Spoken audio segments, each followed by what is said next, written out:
Kinten mawon ingkang dados tokoh Marmaya niku supados estu-estu dipun tekuni. Ngaten kan mungkin generasi penerusnya kan wonten sing tertarik. Jadi Marmaya iki kaya ngono kae apik lah.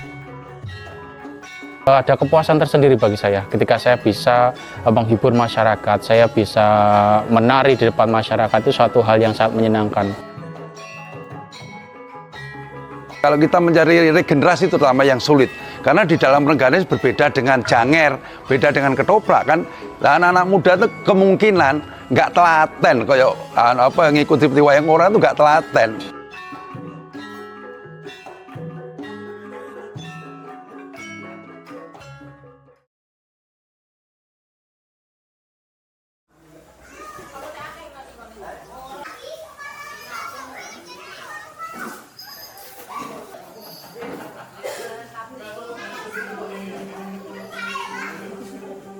Rengganis merupakan pertunjukan teater tradisi yang telah lama menjadi bagian dari budaya masyarakat Banyuwangi dan secara resmi telah ditetapkan sebagai warisan budaya tak benda oleh pemerintah. Sebagai kesenian yang sangat digemari oleh masyarakat Banyuwangi, Rengganis juga dikenal dengan beragam sebutan. Sebagian masyarakat menyebut kesenian ini dengan nama Prabu Roro. Ada juga yang menyebut Umar Moyo. Nama tersebut mengacu kepada nama tokoh sentral yang diangkat dalam cerita kesenian tersebut. Antara lain, Putri Rengganis dan Prabu Roro seorang raja putri, serta Adipati Umar Moyo dari kerajaan Guparman. Awal mula kesenian Rengganis diperkirakan berasal dari kerajaan Mataram Islam.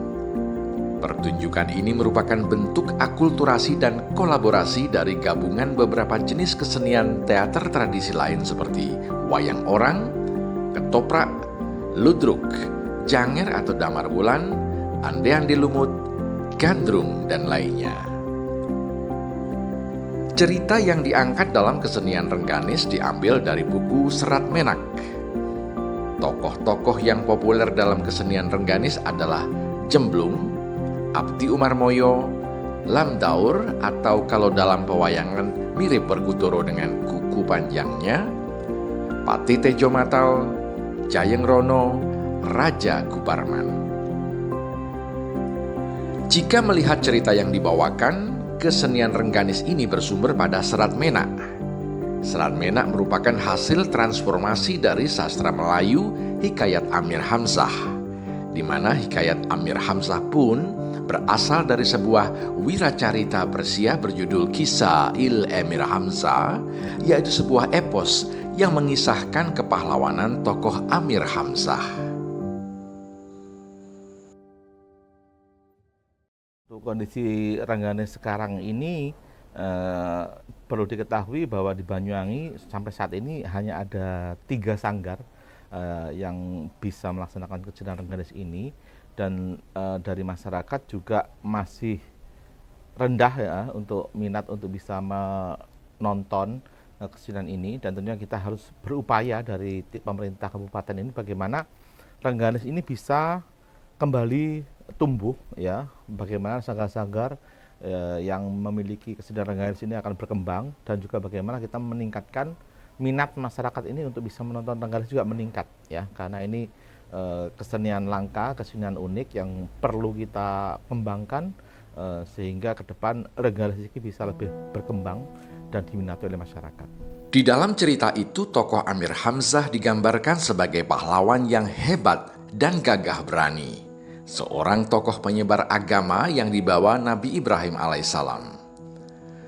Karena Serat Menak berinduk pada epos Persia Kisah Il-Emir Hamzah, terdapat nama-nama tempat maupun tokoh yang berasal dari bahasa Persia yang kemudian dijawakan. Sementara itu diperkirakan Serat Menak masuk dalam kesusastraan Jawa sekitar abad ke-17 Masehi. Kemudian muncul wayang Jemblung atau wayang Menak yang menceritakan kisah dari buku Kisah Il-Emir Hamzah. Cerita yang aslinya berbahasa Persia kemudian masuk ke bahasa Melayu, lalu masuk ke bahasa Jawa. Menurut Mbah Jaswati, tokoh kesenian Rengganis, nilai Islam sangat kuat dalam kesenian Rengganis. Pria yang dilahirkan tahun 1938 ini menuturkan bahwa karena cerita awalnya berakar kuat Mekah dan Madinah yang sangat Islami, busana Rengganis sangat berbeda dengan kesenian lainnya. Sebagai contoh, sebelum tahun 1957, para pemeran Rengganis berpakaian muslim yang lengkap dan tertutup. Pemeran perempuan memakai jilbab dan kebaya.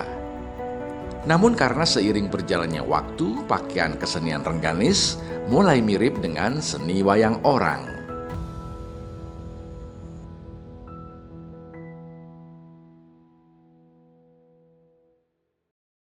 Kesenian Rengganis rumiyin kayan sak menika niku mboten wonten bentenipun.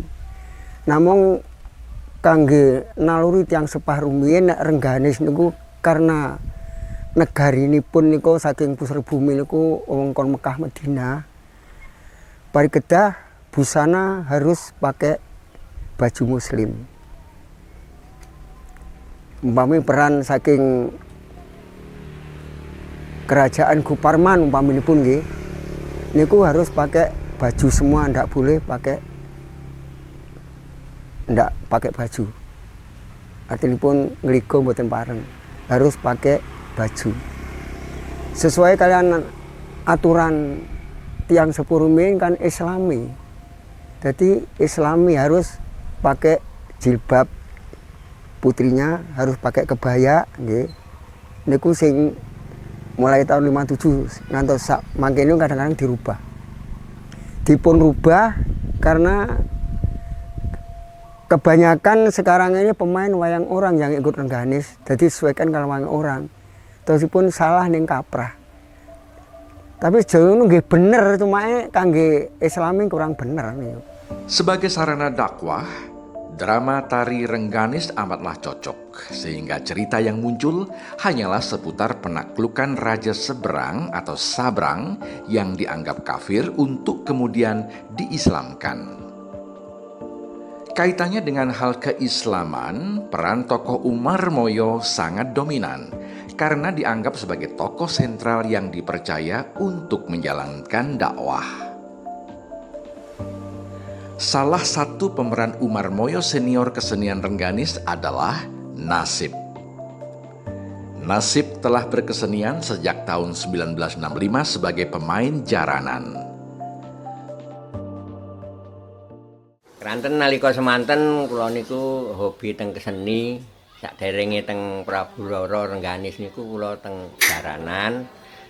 Wiwit saderenge Gestapu tahun 65. Lajeng tahun 69 kok kula kepengin wonten kesenian Prabu Rara niku tumut belajar pertama tahun 69. Ngantos tahun 17 niku kula pun minggah dados Marmoyo. Keranten napa?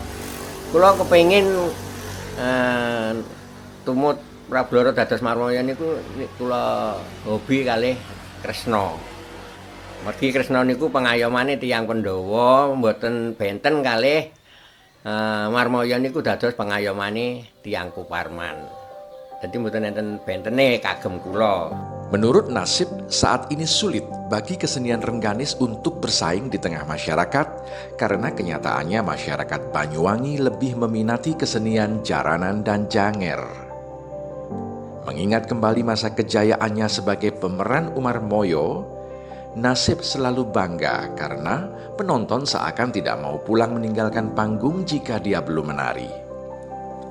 Terkadang ingatan pada masa-masa indah itu membuat spirit untuk tetap melestarikan kesenian Rengganis terus menyala. Salah satu generasi pemeran Umarmoyo berikutnya setelah Nasib adalah Suyanto. Suyanto yang lahir tahun 1969 mulai mengenal kesenian Rengganis sekitar tahun 1992, mengawali karirnya sebagai wayang pembantu setelah sebelumnya berkecimpung di dunia kesenian jaranan buto dan jaranan pegon. Kalau tokoh Marmoyo ini sebenarnya saya ini Marmoyo dadaan, Pak. Karena pada waktu itu Marmoyonya sudah tidak ada. Jadi pemeran Marmoyo itu sudah nggak ada yang mau, pemainnya sudah nggak ada, meninggal waktu itu.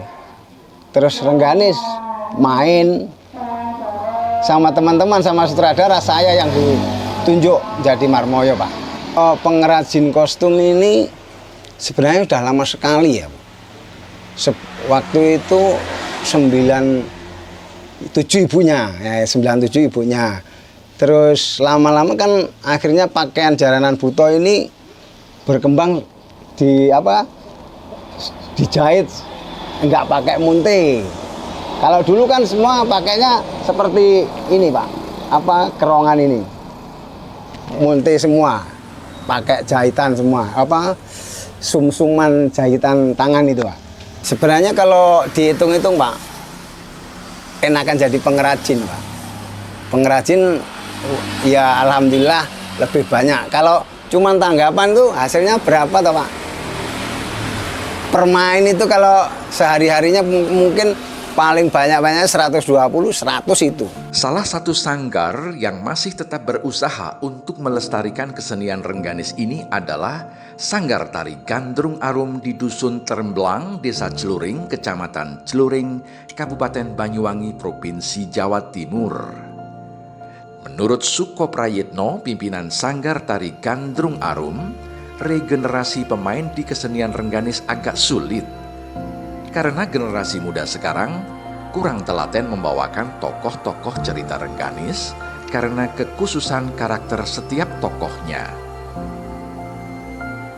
Meskipun sulit, namun Suko pantang menyerah untuk tetap berusaha mengenalkan kesenian Rengganis kepada para anak muda yang bernaung di bawah Sanggar Tari Gandrung Arum, serta mengumpulkan teman-teman seniman Rengganis yang masih bertahan sampai saat ini. Hambatannya kan begini, kalau kita mencari regenerasi terutama yang sulit. Karena di dalam Rengganis berbeda dengan Janger, beda dengan Ketoprak kan. Ada karakter, misal Umarmoyo. Umarmoyo itu punya karakter sendiri. Lamdahur juga punya karakter sendiri yang mirip dengan Werkudara kan. Nah, anak-anak muda itu kemungkinan nggak telaten, kayak ngikuti wayang orang itu nggak telaten. Harapan saya, kalau saya punya prinsip kan begini, ketika kesenian itu yang menyukai, yang mencintai atau yang menonton orang-orang tua, tinggal menunggu kapan matinya kan. Nah, yang paling penting adalah bagaimana anak-anak muda ini suka dengan Rengganis. Caranya bagaimana itu tadi kita kemas sehingga anak-anak muda suka. Kalau anak-anak muda suka, insya Allah akan awet. Tapi yang menyukai hanya orang-orang tua, kita tinggal menunggu kapan matinya kesenian ini. Itu aja. Salah satu anak muda yang saat ini berperan aktif dalam melestarikan kesenian Rengganis adalah Edi, yang dalam kesehariannya berprofesi sebagai pengajar dan saat ini juga aktif mengajar seni tari, berharap generasi muda lain juga mencintai Rengganis agar kesenian yang dulu pernah eksis dan sekarang mulai hilang di telan zaman dapat kembali menemukan tempatnya di tengah masyarakat. Yang ingin saya sampaikan untuk para generasi muda, terutama seniman, seniwati Banyuwangi, mari kita mulai belajar Rengganis, mari kita mulai cintai Rengganis, kita angkat kembali Rengganis, supaya Rengganis bisa eksis lagi seperti dulu kala. Kalau saya mendengar istilah Rengganis, kata Rengganis, saya teringat pada tradisi kelisanan, sastra tulis juga, yang berkembang dari Timur Tengah ke Indonesia. Bisa melihat, mengamati terus-menerus perkembangan tradisi osing, baik dalam pertunjukan maupun sastra lisannya. Ada penguatan-penguatan dari masyarakat yang kemudian kita bisa melihat bahwa itu bagian dari kebudayaan yang budaya.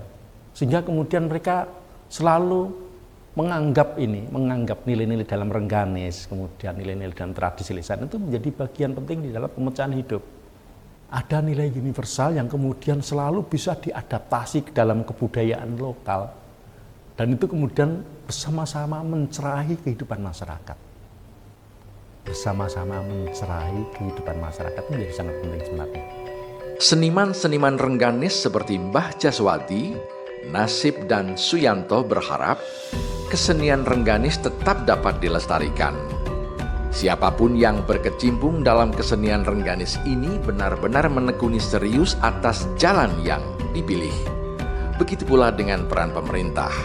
Melalui penetapan kesenian Rengganis sebagai warisan budaya tak benda, diharapkan kesenian ini dapat kembali bergairah dan memberikan dampak positif bagi proses pelestarian kesenian Rengganis dan pada akhirnya berujung pada peningkatan perekonomian masyarakat Banyuwangi.